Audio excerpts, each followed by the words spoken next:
অক্সিজেনৰ বিশেষ প্ৰয়োজন এইবাবে আমি গছ গছনিবিলাক লগাব লাগে কাৰণ গছ গছনি যদি নাথাকে আমাৰ শৰীৰে কেতিয়াও গৰম সহ্য কৰিব নোৱাৰিব আৰু তাৰ বাবে আমি বিপদমুখী হ'ব পাৰোঁ নানান ধৰণৰ বেমাৰ বিজ্ঞানলৈ সকলোকে পুনৰ স্বাগতম জনালোঁ আৰু বৰ্তমান আমি আজি প্ৰাকৃতিক পৰিৱেশ অকণ উপভোগ কৰিম বুলি আহিছোঁ এয়া অসম অৰুণাচল সীমান্ত চিজুচা আমি গেটখন দেখা পাইছে চিজুচা গেট আমি আহি পাই গৈছোঁহি আৰু এয়া চিজুচা চেণ্টাৰৰ পৰিৱেশ ইয়াৰ পিছত আমি অৰুণাচলত সোমাই যাম এখন অৰুণাচল গেট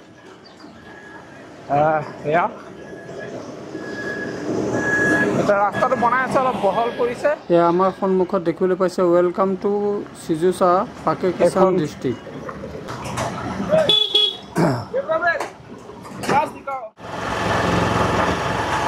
কিমান সুন্দৰ পৰিৱেশ আমি এতিয়া আপাৰ চিৰচাত আছোঁ এই আপাৰ চিৰচাৰ পৰিৱেশ আপোনালোকলৈ শ্বেয়াৰ কৰিছোঁ বন্ধুসকল মই এটা কথা জনাব বিচাৰিছোঁ আপোনালোকক যদি আপোনালোকে চিজুচা কোনো ধৰণৰ পাছ প্ৰয়োজন নহয় যদি আপোনালোকে ভাবে আপাৰ চিৰচালৈ আহিম বুলি তেতিয়াহ'লে আপোনালোকে পাছ বিশেষ প্ৰয়োজন কাৰণ গেটত পাছ চেক কৰে আপোনালোকৰ যদি পাছ থাকে তেতিয়াহ'লে আপোনালোকে কোনো চিন্তা নকৰাকৈ আৰামত আপুনি আহিব পাৰে আপোনালোকে আহি উপভোগ কৰি যাব পাৰে এয়া পৰিৱেশ মই অকণমান দেখুৱাইছোঁ চাওক কিমান সুন্দৰ পৰিৱেশ ইফালে দুই কাষে পাহাৰ আছে এটা নিৰিবিলি ঠাই আৰু খুব এটা ভাল লগা পৰিৱেশ আজি এই পৰিৱেশ ভাবিলোঁ কি আজি আপোনালোকক অকণমান ইয়াৰ প্ৰাকৃতিক পৰিৱেশ দেখুৱাই দিওঁ সেইটো আমাৰ অসম অৰুণাচল সীমান্তত চিজুচা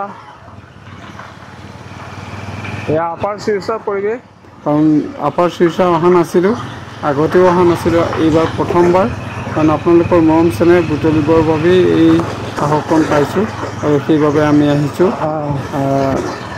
মই নহয় মোৰ লগত আছে প্ৰেম তিৱাৰী এয়া আগত গৈ আছে তেওঁ দেখিছেনে তেওঁ এজন সংবাদকৰ্মী আৰু তেওঁ আগে আগে আমাক দেখুৱাই গৈ আছে এয়া আমি আহি আছোঁ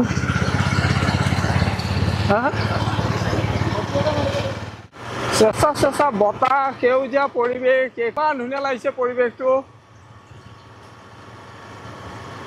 এয়া পাহাৰ আহিছে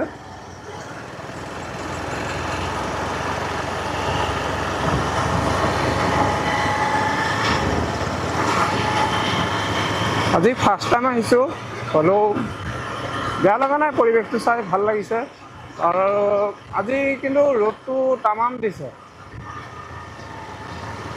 অকণমান ডাৱৰীয়া বতৰ হোৱাহেঁতেন আৰু ভাল লাগিলে হয়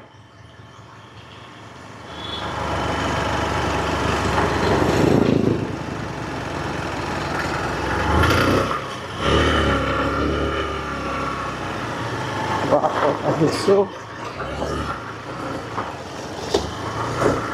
ৰাস্তাটো ইমান ভাল নহ'ল 2012 চনত যেতিয়া বানপানী হৈছিলে এটা ডাঙৰ ফ্লাড এটা হৈছিলে সেই ফ্লাডৰ সময়ত এইখিনি দেখা পাইছে এই জেলুল ভাঙি চিঙি গোটেইখন ভাঙি চিঙি গুচি গৈছিলে আৰু বহুত ডাঙৰ ফ্লাড হৈছিলে আৰু সেই সময়ত ইয়াৰ পৰিৱেশটো অকণমান আজি দেখুৱাইছোঁ আপোনালোকক কাৰণ আগতে অহা নাছিলোঁ আজি আহিছোঁ কাৰণে আপোনালোকক দেখুৱাইছোঁ আৰু এয়া চাওক ভঙা পৰিৱেশটো চাওক আৰু এখন লোহাৰ দলং এতিয়া মই অলপ সিটো পাৰলৈ যাম এতিয়া আহক সকলো অলপ উপভোগ কৰোঁ প্ৰাকৃতিক পৰিৱেশ এটা ভাল লগা পৰিৱেশ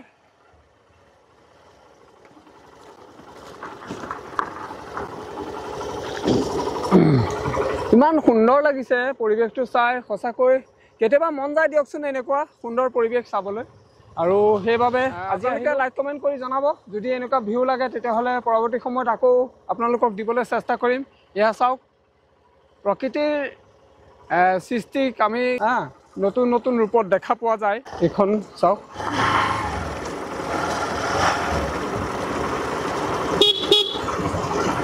ব'লা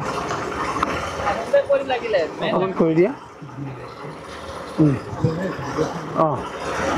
আমি আকৌ ডাউনত আহিলোঁ আজি আমাৰ লক্ষ্য উদ্দেশ্য এটাই আছে অসম অৰুণাচল সীমান্তত চিজুচা আৰু আপাৰ চিজুচা পৰিৱেশ শ্বেয়াৰ কৰিবৰ বাবে আমি আশা কৰিলোঁ। এয়া চাংঘৰ দেখা পাইছে।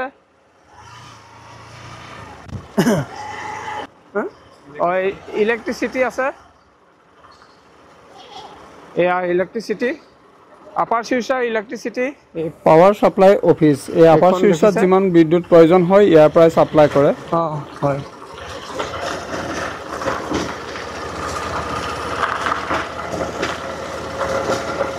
পৰিৱেশ চাওক, ইমান ধুনীয়া পৰিৱেশ।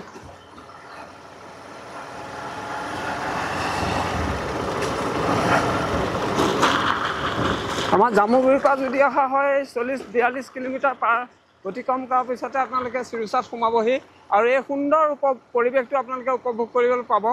আহিব কেতিয়াবা, যদি আপোনালোকে ভাবে এই পৰিৱেশক অকণমান চাওঁ বা পৰিৱেশটোৰ লগত যদি মিলিন হ'ব বিচাৰে তেতিয়াহ'লে আহিব পাৰে। সেউজময় পৰিৱেশ, একদম পাহাৰ আৰু চিমচিমীয়া এটা চেঁচা বতাহ, এটা খুব সুন্দৰ অনুভৱ।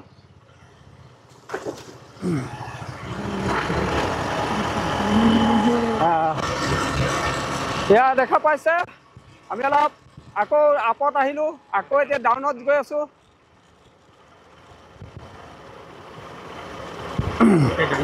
ভিউটো কেনেকুৱা লাগিছে আপোনালোকে ক'ব।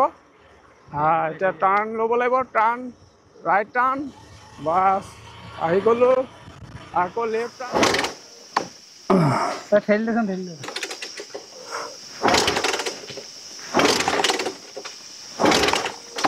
ফ্ৰী হৈ গ'ল নহয়, ফ্ৰী হৈ গ'ল দেখোন, নহ'ব।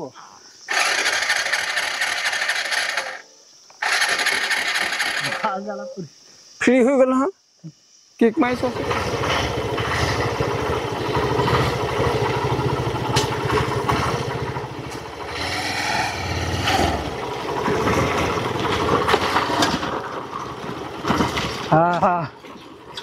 ৰাস্তা দেই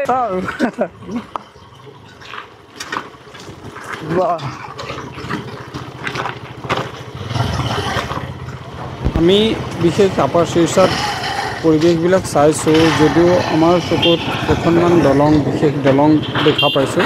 কাৰণ এইখন দলং আপোনালোকে দেখা পাইছে লোহাৰ দলং, বহুত পুৰণি দলং আৰু বহুত ওজন ভৰ বকিব পৰা দলং। কাৰণ এই দলংখনত দেখিছে গাড়ী ঘোঁৰা চলাচল কৰি আছে। প্ৰায় কেইবাখনো দলং আছে, আমি আগলৈও চাম। এতিয়া আপোনালোকক লৈ যাম আমি সেই বিশেষ এখন বহুত ডাঙৰ দলং আছে, জুলনা দলঙৰ দৰে, সেই লোহাৰ দলংখনলৈ বুলি যাত্ৰা কৰিব ওলাইছোঁ। আৰু অন্য একো নাই, ঠাই সেউজময় পৰিৱেশ আৰু সুন্দৰ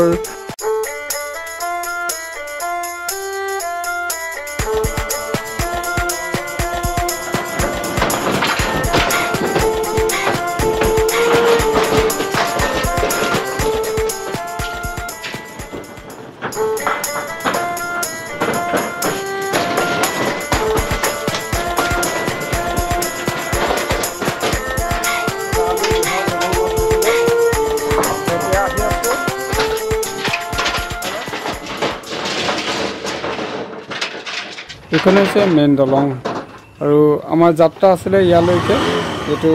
এইখন দলং আমি আহি পালোহি। আহক ব'লা।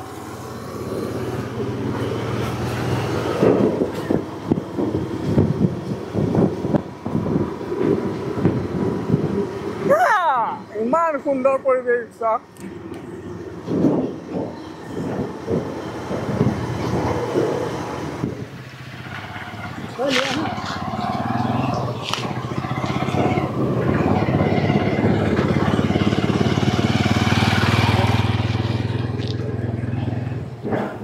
বন্ধুসকল, বৰ্তমান আমি আছোঁ এয়া আপাৰ শিলচৰত। আৰু আপাৰ শিলচৰ এইখন দলং, এখন বৃহৎ ডাঙৰ দলং। আৰু এই দলংখনৰ মই তলৰ পৰা ভিউ দিব বিচাৰিছোঁ আপোনালোকক। এয়া চাব, মই তললৈ আহিছোঁ। এয়া এইখন ডাঙৰ দলং ক'ৰ পৰা ক'লৈকে গৈছে দেখিছেনে? ইটো পাহাৰৰ পৰা সিটো পাহাৰৰ লগত সংলগ্ন হৈছে এইখন লোহাৰ দলং। আৰু এই লোহাৰ দলংখনৰ তলত আছোঁ। এইখন কি পাকে কয়লাজুলি নে কি বুলি কয় এইখন। আৰু এইখন পানী ঠাণ্ডা পানী, এয়া ভাল লাগিছে। যদি আপোনালোকে আহিব পাৰে একদম সুন্দৰ প্লেচ। এই প্লেচত চাওক মাছ আছে, 2-4টা মাছো আছে ইয়াত। এইয়া মাছ দেখিছেনে? এয়া এই মাছ দেখিছেনে? মাছ আছে সৰু সৰু, সেয়া সৰু সৰু মাছ। পৰিৱেশটো চাওক, ইমান ধুনীয়া লাগিছে পৰিৱেশটো। আৰু সকলোৱে মৰম দিব বুলি আশা কৰোঁ।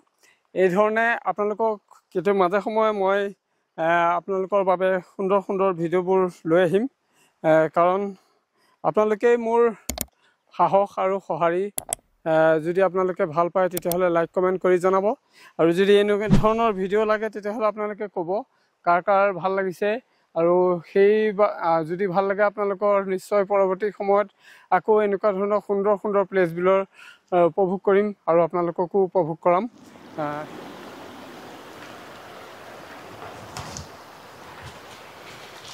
এতিয়া আহক আমি আকৌ পুনৰ সেই দলংখনলৈ যাওঁ, আৰু আমি সিপাৰলৈ গৈ পেলাই আপোনালোকক ভিউ দিবলৈ চেষ্টা কৰিম।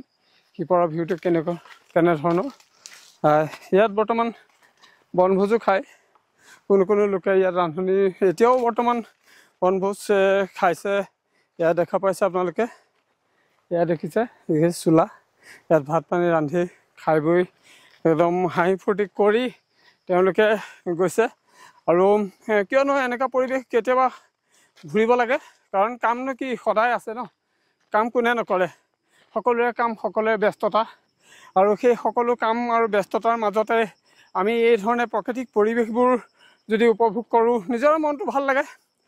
আৰু সেইবাবে আজি আহিলোঁ আপোনালোককো আপোনালোকৰ মৰম চেনেহ এইখিনি বুটলিবৰ বাবে।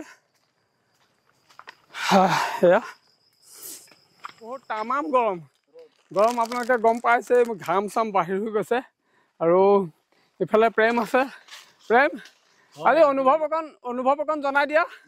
নিশ্চয় ভাল লাগিছে। আজি দেওবাৰ বুলি আমি কামো নাছিলে বিশেষ, গতিকে মই ভাবিলোঁ আমাৰ বন্ধু দীপজ্যোতি জ্ঞান তেওঁৰ লগতে আজি যাত্ৰা কৰোঁ বুলি ভাবিলোঁ। আমি যি চিৰুচাৰ প্ৰায় 15-20 কিলোমিটাৰ ভিতৰলৈকে আহিছোঁ। মই আগতে আহিছোঁ বাৰু, চিৰুচা গেটৰ পৰা প্ৰায় 20 কিলোমিটাৰমান হ'ব ন? হ'ব। মই আগে পিছেও আহিছোঁ ইয়াত, কিন্তু আমাৰ দীপ জ্ঞানক এবাৰ লৈ আহিলোঁ। এবাৰ ফাৰ্ষ্ট টাইম। আৰু প্ৰেমক পাই পেলাই অকণ সাহসো বাঢ়িলে এনেকুৱা প্লেচ এটাত আহিবলৈ। আৰু চাই পৰিৱেশ কিমান ধুনীয়া, পৰিৱেশটো একদম সুন্দৰ পৰিৱেশ। কিন্তু আজি যিটো গৰম যেনেধৰণে দিছে, তামাম এই জেগাকণ বুলি আমি বাছি আছো নেকি, কাৰণ চাৰিওফালে দেখিছে গছ গছনিৰে আৱৰি আছে। অন্য ঠাই থকা হলে আমি ইমান সময় অতিবাহিত কৰিব নোৱাৰিলো। যিহেতু বাইকেৰে যাত্ৰা কৰি আমি এই স্থানত উপস্থিত হৈছো, গতিকে এনেই ফুৰিব ওলাই আহিলো আজি সানডে বুলি। যদি আপোনালোকে আহিব বিচাৰে আহিব পাৰে। অলপ গৰম লাগিছে, পানী অকণ খাই লওঁ। তুমি খালা? মই খালো বাৰু। আৰু এই চৰাই ষ্টিক আনিছিলো ভোক মাৰিবলৈ। সঁচাকে এনেকুৱা ঠাইত আহিলে ক'ব নোৱাৰি, ইয়াত কিবা এটা লাগে আৰু কিবা এটা খাবলৈ লৈ আহিব লাগে। কাৰণ যিটো ঠাই ইয়াত দুৰ্গম ঠাই বুলিয়ে ক'ব লাগিব, কাৰণ দোকান পোহৰ নাই তেনেকা, আৰু বাইক চাইক বেয়া হলেও তেনেকুৱা ভাল গেৰেজ এখনো নাই। গতিকে সকলো বস্তু ঠিক ঠাক কৰি আহিব লাগে এনেকুৱা প্লেচত দেই। আজি মই নিজৰ এটা অনুভৱ মই আপোনালোকক জনাব বিচাৰিছো। নিজে এইকণ জেগালৈকে যিহেতু আহিছো, যথেষ্ট আপ নহয় যদিও ৰাস্তাটো ইমান কিন্তু উন্নত নহয়। তাৰ বাবে যদি আপোনালোকে আহে বাইকখনৰ কাৰণে অকণ চিন্তা কৰিব, যাতে ভাল বাইক এখন লৈ আহিব। মই বিপদত পৰিছোঁ, এনে ষ্টাৰ্টিং অফ হৈ গৈছে, অট'মেটিক বন্ধ হৈ গৈছে, কিক মাৰিছোঁ, কিকটো লুজ হৈ গৈছে, একদম ঢিলা হৈ গৈছে। তেতিয়া মই ভয় খাই গ'লোঁ। ইমান ওপৰৰ পৰা যদি 10-20 কিলোমিটাৰ যদি আকৌ ঠেলি যাবলগীয়া হয়, কেনেকুৱা এই ৰ'দত কেনেকুৱা হ'ব আপোনালোকে ভাবি চাওক। সেইবাবে অকণ বাইকখন ঠিক ঠাক কৰি পেলাই আহক। ৰাস্তাখিনি বনাই আছে, দলং কিছুমানো আগতে ভাঙিছিলে, গতিকে এতিয়া বনাই আছে। আৰু কেইবাখনো লোহাৰ দলং পাইছো, সৰু সৰু, কিন্তু এখন যথেষ্ট ডাঙৰ দলং। আমাৰ ফটো উঠিবলৈ ইয়াৰ ভিউজটো ভাল। ইয়াত ঝুলনা দলং এখন আছে। ইয়াৰ আগত আছে ঝুলনা দলং ন? আপোনালোকে চাই থাকিব আৰু সঁহাৰি দিব বুলি আশা কৰিলোঁ। কিন্তু গৰমৰ প্ৰভাৱটো বেছি বেছি যথেষ্ট। আমি যদি অলৰেডি এনেকুৱা পৰিৱেশত আহি যদি গৰমটো এনেকুৱা অনুভৱ কৰোঁ, আমাৰ যিবিলাক জেগাত গছ গছনি নাথাকে তেনেকুৱা যথেষ্ট কষ্ট ভুগিব লগা হ'ব। কিন্তু আচলতে আমাৰ এই গছ গছনিবোৰ ৰাখিব লাগে, নহয়নে? নিশ্চয়। গছ গছনি নাথাকিলে আমাৰ বিপদ হয়। আজি যদি ইয়াত আছো ইমান বেছিকৈ লগা নাই হলো ইয়াত যথেষ্ট চাৰিওফালে চাইছা তুমি গছ গছনি থকাৰ কাৰণে কিছু অলপ সকা পাইছো বুলিয়ে ক'ব লাগিব গৰমৰ পৰা হয় হয় কিন্তু আমাৰ গছ গছনি নাথাকিলে আমাৰ জীয়াই থকাটো অসম্ভৱ কাৰণ প্ৰদূষণ বাঢ়ি গৈ আছে ইতিমধ্যে বাঢ়ি গৈ আছে গতিকে আজি আহিলো ইমান আমি এখন বাইকেৰে যাত্ৰা কৰি ভাল লাগিছে চাওক কিমান সুন্দৰ পৰিৱেশ বাইকত আমি অকণমান দেখুৱাইছোঁ এই পৰিৱেশটো চাওক কিমান সুন্দৰ পৰিৱেশ আজি পৰিৱেশটো আপোনালোকলৈ শ্বেয়াৰ কৰিছোঁ কেনেকুৱা লাগিছে আপোনালোকে জনাব তাক বহাই লোৱা বাইকত বহাই ব'লা একেলগে যাওঁ উঠিলোঁ